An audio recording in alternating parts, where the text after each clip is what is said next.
Then, naramdaman mo na may tao sa likod. Oriented meaning. Hey! May manager dito. Kaya ko hindi sinasagot. Dahil ako hindi siya Sorry. Habang nakatalikod siya, mag-light siya.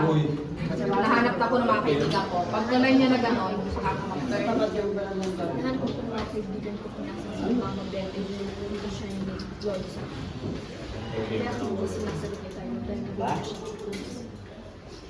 Then, wala na ipapakita ng picture. Ay, talagang papa. Ako malaking tinig sa lalamunan ko.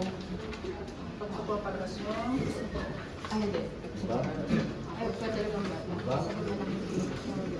Halala mo na po. Tapos, napunutan mo siya ng pixel. Dahil mo na ako dito. Dito ako sa kanila. Babagaling ka, tapos huwag mo siya kaya sa pwesto na rin. Basta dapat mag-end ka dito sa kanila. Para pagdating nila nandun pa.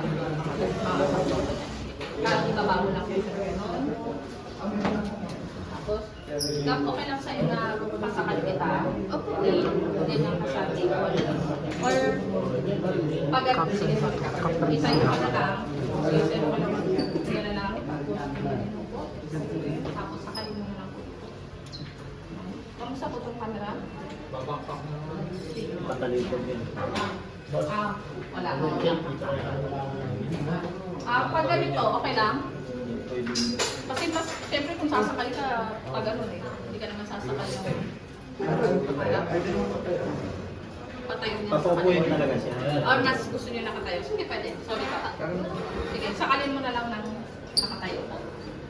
Sabunutan muna. Sabunutan muna dyan. Tapos, okay nyo dito. Saan nyo gano'n? Sakalin mo na lang. Yan, ganyan mo na lang. Tapos kagad na lang kayo. Para hindi man laging sa bunot. Kasi mahirap. Oh, yeah. Parang mas okay lang ba? Mas kontrolado ba pag ganito kaysa sa bunot? Ay, Ano mas kontrolado? gano'n lang yan.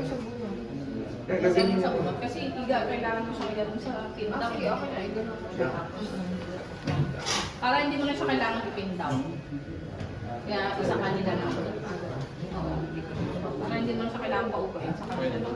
Kahit so hindi siya upo. Kasi mawawala ng hangin. Isang pin.